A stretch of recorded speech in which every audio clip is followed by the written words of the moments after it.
Now, subtotaling within pivot tables allows you to essentially summarize the data by a particular category. So if you want to roll everything up, so you can see a subtotal like by employee or by salesperson under the client. So here I have Austin City the actual client, and then underneath that the salespeople. So if I were to go to my field list, you can see I have client and then salesperson. So let's say I want to show my subtotals here by client.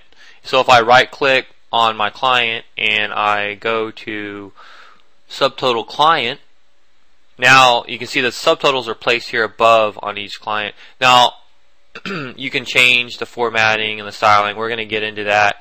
But if we go to our classic layout to kind of show those of you that are familiar with Excel 2003, and we choose classic. So here you can see it's a little bit more familiar and easier to read in my opinion, but this is the subtotals by client for every salesperson. So now you can quickly go through and see that, but let's go back.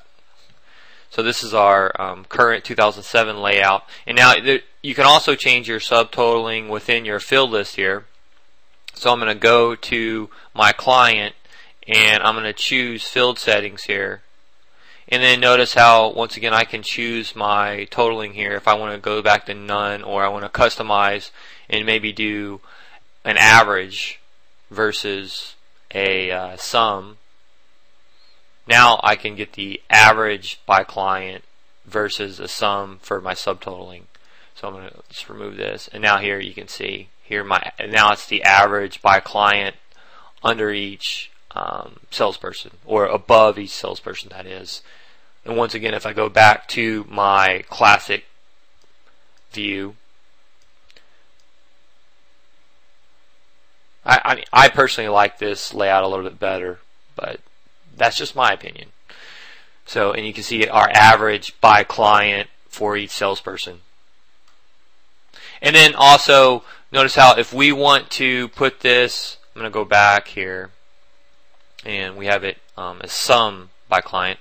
If we want to put the totals on the grand totals here at the bottom, as well as on the side for our rows and our columns, all we have to do is right click our pivot table and go to pivot table options, and then there's a totals and filters here, and then you can just select show grand totals for rows and show grand totals for columns. And you can see if we scroll over, here's our grand totals here, as well as if we scroll down, our grand totals here at the bottom. So that's nice.